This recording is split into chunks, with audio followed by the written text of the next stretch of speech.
But anyways, that's my message for today. Did you have something to offer? Yeah. Okay. Yeah, you just did. Yeah, we had an audience member, supporter. Thank you, Nathan, for coming. Um, I'm not feeling that well today. Yesterday took a lot out of me. So this is not the humble me. This is just the tired me. Survivors sometimes get triggered, and you never know what's going to happen. It happened to me during COVID. Triggered like in a fight and flight mechanism that won't shut off. So right now I'm fasting by default so that I don't throw up on the air. But I wanted to point out my shirt today.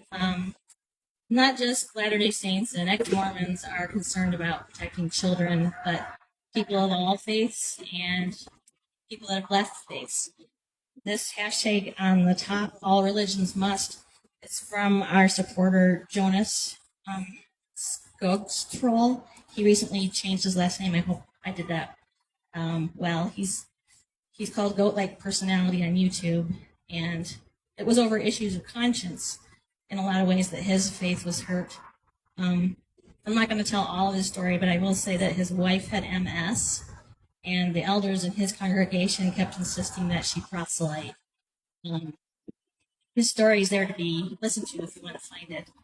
And then I did this on the back just to make Jonas laugh. So this is for you, Jonas. So he's been a long time supporter of Protect Every Child, and we appreciate you. We also have supporters in England, 21st Century Saints, and I just found out last night we have another podcaster in Venezuela who is concerned about this. I'm sorry that your name slipped my mind, but thank you. So for me, issues of conscience, the thing that's of most concern is that it's the sincere and pure in heart that I think are most damaged by worthiness interviews. You're right. Because I didn't find out till I was an adult that people lied. It was sort of like, when Dorothy goes before the great powerful Oz.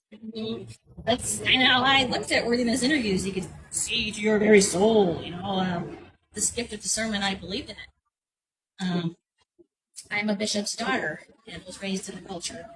So one of the things that bothered me when I was growing up, when I'd get one of the questions like, are you chaste? And I would say, yes. And then the bishop would ask, are you sure? I'm going to ask that again.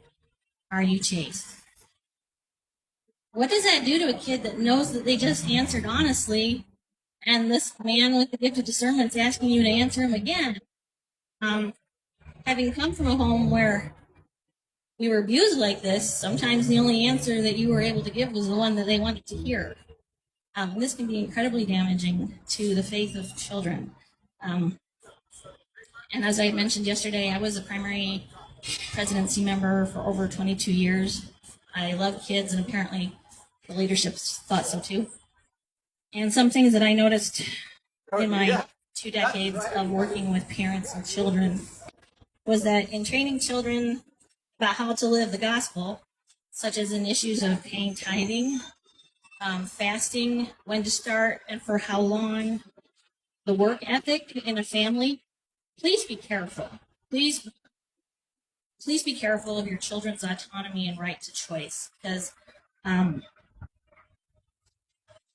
knew one kid in my small branch growing up. Her father and mother had different beliefs. They were both members, but they differed, and the father wanted her to be baptized at 9.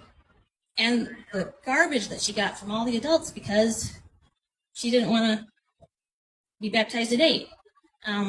It was sad. She had the desire to do it, but she was also trying to honor her parents. I mean, this is an issue of conscience, and a child should not be put in the middle of that. Because by forcing them to give in to what's expected of them, you're grooming them to give in to authority figures, not just within the church, but at school, in teams, at work. And for women, that can be especially dangerous, because in patriarchal high-demand religions, we are taught to be a helpmeet. And I think women's consciences are sometimes abused in this way, and I think it should stop. Again, forcing youth to serve missions who aren't ready or don't want to go. It isn't the end of the world.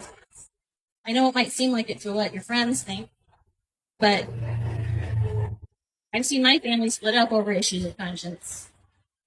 And I guess if you'd rather have a kid serve a mission and then not talk to you anymore for the rest of your life, I guess you could choose that. Or have your child marry outside the church and never have anything to do with your grandkids. I guess that's a choice that could be made. But I think it would be kinder if we respected each other's right to choose. I mean, isn't that what the war in heaven was about? And one last related issue.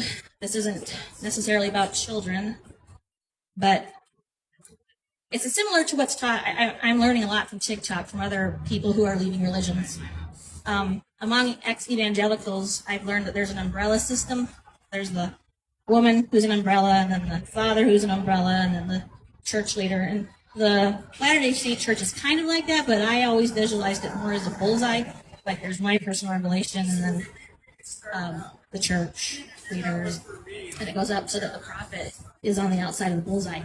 I used to think that was a beautiful thing until an incident in one of my branches I lived in where I had a lot of contact with the community.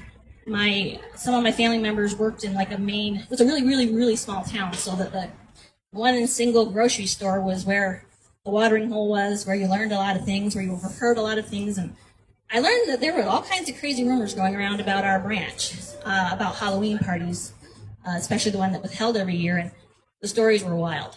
And the rest of the community had decided not to do trunk or treat anymore, but to do harvest festivals, to make sure that they were celebrating gratitude and not glorifying anything evil. And in ward council, and to my leaders, I said, I know it's a tradition to have this Halloween party. I know it's been going on, but I really think that maybe we should have a Thanksgiving or harvest party, because in this community, being the only one holding a trick or trunk might be viewed by the other people in our community as being satanic. So maybe we could tweak this. And being in the branch, it was always the primary president's job to put on this party.